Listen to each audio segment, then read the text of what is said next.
ये एक मेथड जो हमारे पास पहले मौजूद था, सिर्फ 4 चीज़ें हैं इस मेथड में, शिमार्जो वाले में।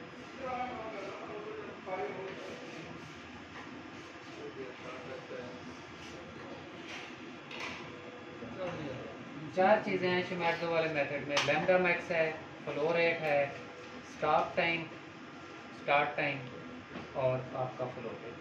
बाकी कुछ भी इसमें सेट करने वाली चीज़ नहीं है। एक इंजेक्शन आपके सामने दोबारा लगाता हूँ। अब मैंने रन टाइम जो है ना इसका 30 मिनट की बजाय 5 मिनट कर दिया। ये 5 मिनट के अंदर ही पीक आ जाएगी। उस पीक को फिर हम उसका क्रोमेटोग्राम बनाएंगे कि वो किस तरह बनाते हैं। उसके बाद ये इसका फाइनल रिजल्ट। इसी तरह सिंगल स्टार्ट पे जाएंगे। अब आपके पास ये डाटा फाइल जो है, इसको अगर आप ओपन करें तो पीछे जो फोल्डर बने हुए हैं जहाँ पे हमारा ये डाटा सेव हो रहा है वो खुलेंगे। तो हम लोग जा रहे हैं 2019 और 20 का जो फोल्डर है उसमें, और जो हमारा ये मेथड चल रहा है इस प्रोडक्ट का, ये बैठा होना नहीं आ रहा। तो हम लोग ये फ्यूराजोलिडोन वाले सस्पेंशन में चले गए। इसको हमने ओपन किया।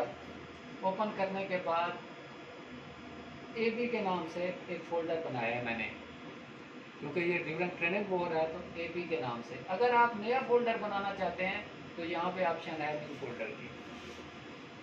अब AB वाला फोल्डर पहले बना हुआ है, मैं इसी को ही ओपन कर देता हूँ।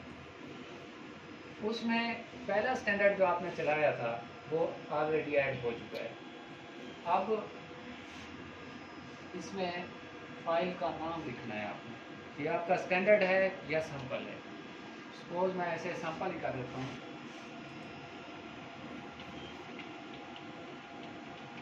सैंपल लिख दिया, ओपन कर दिया। अब हमारा ये उसी तरह सिंगल स्टार्ट के लिए रेडी हो गया है। जो डाटा मैंने चेंज करना था वो मैंने चेंज कर दिया है, और जहाँ पे डाटा रखना था मैंने वो भी फोल्डर खोल के मैंने वो कर लिया। वो ये दूसरे डाटा फाइल वाले उसमें से करता है। ओके,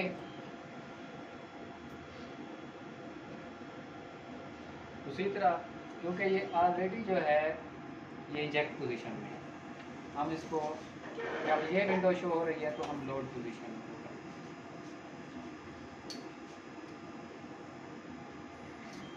अब ये 100 माइक्रोलीटर की लूप है, हमें चाहिए 20 माइक्रोलीटर। तो उसी तरह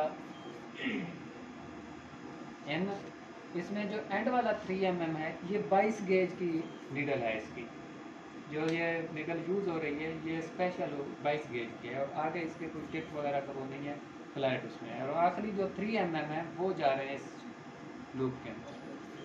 तो ये वेस्ट उसी तरह ज़ाय हो गया जो था, इंजेक्ट पोजीशन में घुमा दिया, हमारा काम।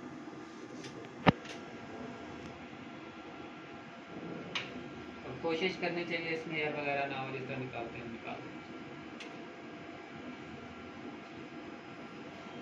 अब ये 5 मिनट तक जो चीज़ इसमें जो क्रोमेटोग्राम आएगा उसको शो कर देगा, रिकॉर्ड में ले आएगा। उसके बाद अगर कुछ इसमें आता है तो वो शो नहीं करेगा। अब देखते हैं 2-3 मिनट पर इसकी पीक आएगी,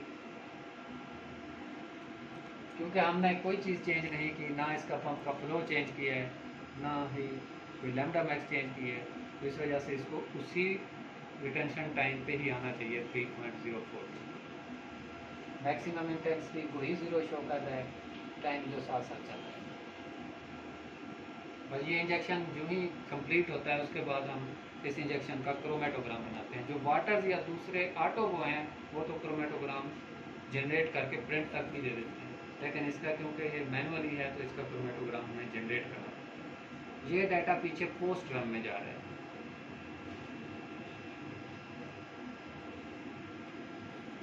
अब अगर आप नोट करें तो यहाँ पे कोई भी बार आपको ऐसा जो जिस तरह सिंगल स्टार्ट पहले ग्रीन कलर में था नहीं नज़र आ रहा, रनिंग वाला भी ग्रीन में रेडी नज़र नहीं आ रहा, सिर्फ एक हाईलाइट है वो है स्टॉप का। अगर हम इसको रोकना चाहेंगे तो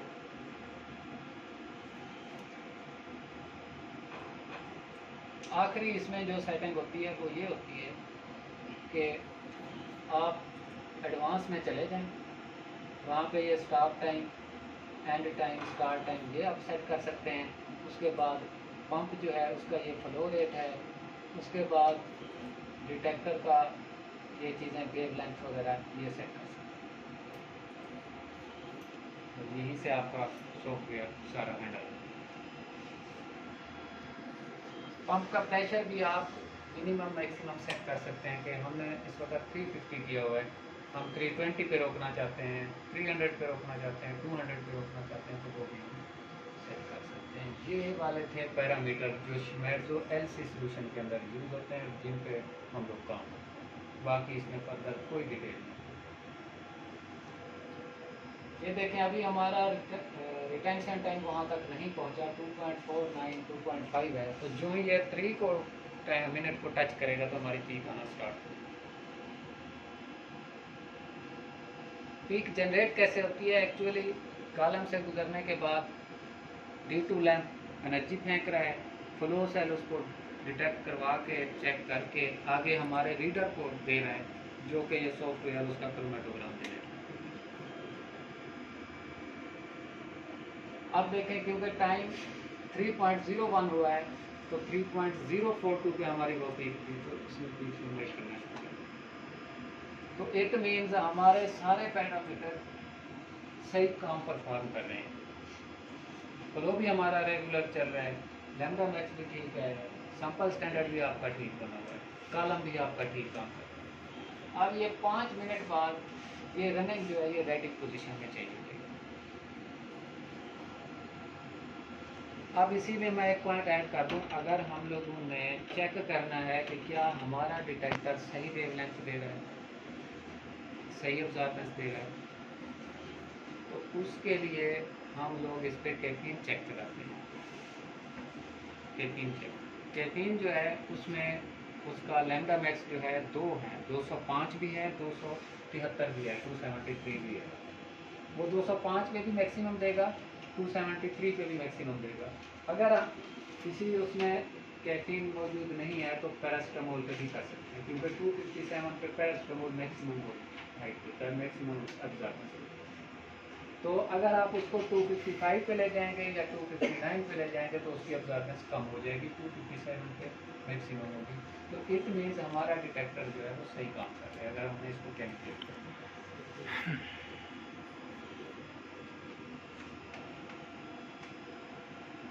जो पोस्ट रन में हम जाएंगे वो कहाँ से ऑप्शन है हमारे पास, वही एलसी सोल्यूशन का जो ऑप्शन खुला हुआ है, इसमें आपके सामने ये पोस्ट रन का ऑप्शन है, इसमें हम जाके इसका क्रोमेटोग्राम जनरेट करेंगे।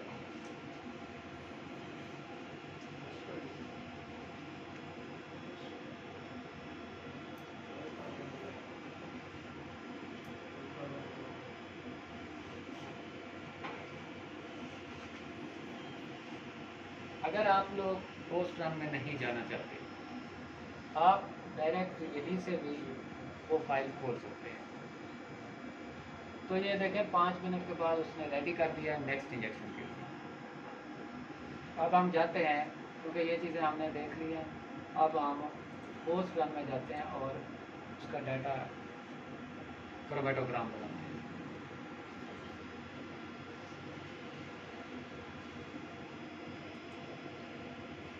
ये विंडो ऐसे ही खुलेगी क्योंकि अभी तक हमने इस पर कोई वो नहीं किया।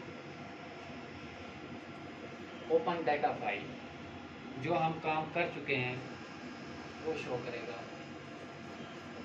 वही फोल्डर खुल गए हैं जिसको हमने सिंगल स्टार्ट के वक्त सिलेक्ट करके, जिसमें वो हमने अपना इंजेक्शन रखा था 2019-20 और ये ड्यूराजोलिडोन वाला AB मैंने अब बना के दिया।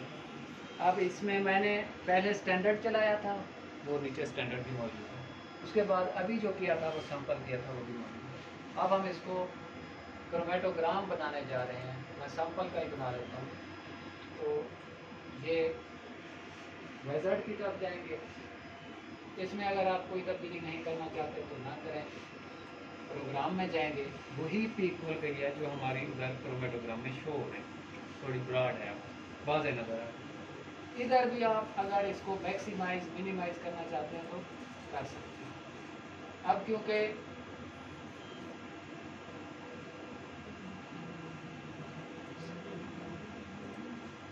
अब अब क्योंकि ये हमारी पीक की जो सिलेक्शन है स्टार्ट पे और एंड पे ओके है, कोई ये नहीं है कि ऊपर नीचे कर रहा हो सिलेक्ट इसको। तो अगर इसमें कोई इशू हो या एक्स्ट्रा पीक्स हो तो ये सारे जो बार नज़र आ रहे हैं इनमें हम पीक रिजेक्ट भी कर सकते हैं। ये रिजेक्ट पीक्स का ऑप्शन है, वो फिर हम सिलेक्ट करेंगे यहाँ से लेके यहाँ तक जितनी एक्स्ट्रा पीक्स हैं, इस कर्सर को यहाँ से पकड़ के यहाँ तक ले आएंगे। वो रिजेक्ट वाले ऑप्शन को क्लिक करने के बाद फिर ये कर्सर उसको उठाए, वो हमारी रिजेक्ट हो जाएगी। लेकिन क्योंकि इसमें सिंगल पीक है इसलिए हम वहाँ पे जाने की हमें ज़रूरत नहीं है। और उसके बाद जब आपने पीक रिजेक्ट कर लिया और आपकी रिलेटेड पीक ये वाली है तो आप इसको सिलेक्ट भी कर सकते हैं, कर्सर यहाँ पे रख के और यहाँ पे। तो अब हम चलते हैं ओके नेक्स्ट। आपने इस पर कुछ नहीं छेड़ना, वही डिटेक्टर वही चीज़ें बता रहे हैं जो हमने ऑलरेडी सेट की हुई थी। नेक्स्ट, अब सिंगल पीक आ रही है, रिटेंशन टाइम शायद आपको याद हो हमारा 3.04 3.03 था, वो रिटेंशन टाइम ये शो कर रहा है। रिटेंशन टाइम ये बेसिक चीज़ है इस क्रोमेटोग्राम में, रिटेंशन टाइम शो कर रहा है, साथ ही इस पीक का एरिया भी शो कर रहा है, स्टार्ट से पीक के एंड फिर टेल तक एरिया शो कर रहा है और हाइट भी शो कर रहा है 364 समथिंग। तो हमने इस पीक को चेक करने के लिए सेलेक्ट कर दिया। तो नेक्स्ट सर, यहाँ पे आपको कुछ करने की ज़रूरत नहीं है।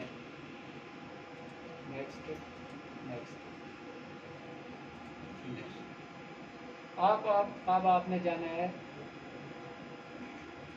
डाटा रिपोर्ट में।